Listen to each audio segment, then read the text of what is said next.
We now go to the other gentleman from Tennessee, Mr. DesJarlais. Thank you, Mr. Chairman, and thanks to our witnesses for appearing here today. Mr. Arkush, as I listened to your testimony, it reminded me of a reality TV show that was on, I think, Ashton Kutcher, where you've been punked. And before I spend time asking you questions, I want to make sure you weren't punking us today with that testimony. Okay. Why do you think so many of our companies are going overseas to create their businesses? Oh, well, I'm certainly not a multinational corporation myself, so I don't have a lot of personal insight into that. I think a lot of factors go into decisions like that. Okay. Have you ever worked for the Office of Management and Budget? No, I haven't. Office of Information Regulatory Affairs? No, I haven't. Have you ever headed an executive or independent agency? No, I have not. Owned or operated your own small business? That's a close call. Okay. Yeah. As part of the Job Creators Tour, I've traveled through Tennessee and visited 30-plus factories and businesses and asked them what was standing in the way to job creation, and their opinion is a little different than yours. Probably the #1 answer I get is that we need to get government out of the way, and EPA comes up quite often, and so clearly their opinion of regulations differs from yours. Do you think that all regulations are good?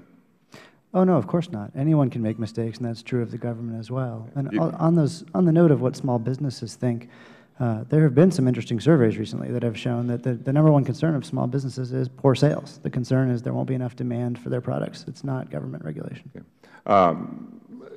Just to get this straight, I think you had said that one of the biggest problems for regulatory agencies is that they're over-regulated. That's right. Okay. I want to make sure I heard that correctly. Doesn't that in itself suggest that the bureaucrats here in Washington are doing a poor job in terms of over-regulating? It suggests to me the contrary. It's that even when there's a common sense rule that they want to write, that everyone agrees on. Sometimes industry wants rules. Sometimes industry and labor get together and they say to an agency, we need a new rule here. Even in those instances, it's too hard and it takes too long to write a simple, non-controversial rule because there are so many administrative burdens on these agencies. I hear a lot of numbers thrown around out there, what regulations cost employers. I've heard anywhere from $9,000 to $12,000 per employee just due to the sheer number of regulations. Is that a number that sounds about right? No, it sounds wrong to me. Okay. What, do you have a number? Well, I think that number is derived from this study that by these economists, Crane and Crane, that they said that regulations cost the economy $1.75 trillion a year.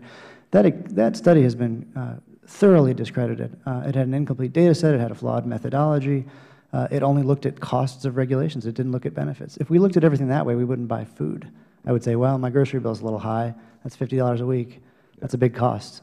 Well, I don't disagree. Some regulations are good. I'm not trying to sound like I'm anti-regulation, but what I'm hearing in the real world from real job creators is that we need to get government out of their way, and they are overburdened. So I appreciate your testimony and being a good sport with. I have one real world. I do have one real world personal response to some of this. And the Lacey Act concerns. Okay. I actually am the way in which I have a small business is I'm a musician, and I actually work in a band that we play weddings and bar mitzvahs. If you have anyone, you have it. And I'm excuse me, but no soliciting here. I'm sorry. You know, if we let it start with you, you'll end up with Pepsi cans sitting on the. With all respect, that was a joke. But I'm a guitarist, and I don't have concerns about the Lacey Act. It's not a problem for me. It's not a problem for my business. I wanted to get to Mrs. LaValle for a moment because clearly you've got a great story there. In your testimony, you indicated that the USDA previously promoted consumer-driven small-scale processing operations. Can you expand on how the new rule now restricts your operation? Certainly, when we go back to the proposed rule, what it says in the proposed language is that it bans packer-to-packer sales, does not differentiate size or anything, nor do I believe that differentiating size is an answer by any means. However, what it says is 2/3 of our animals actually are sold directly to a packer. Under this proposed regulation, it says that those packer-to-packer sales are banned. We are a packer. I am a packer, I am a producer, I'm a feeder, I'm a rancher, and because I am a packer, I now have limitations on who I can actually sell to because I cannot sell the rest of my animals to another packer. Okay. The Chairman's been quick with the gavel, but I just want to real quickly, if I get my question, maybe he'll let you answer. Is it true that JIPS agreed to conduct a more rigorous cost-benefit analysis of the rule in response to the stakeholders' concerns?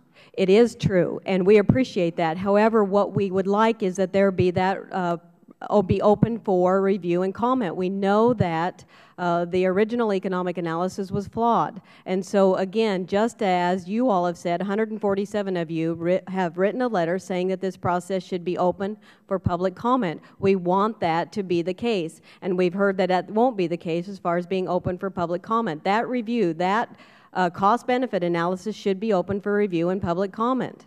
Yes, ma'am. Thank you, Mrs. LaValle. I yield back. Thank you. I thank the gentleman and the gentlelady.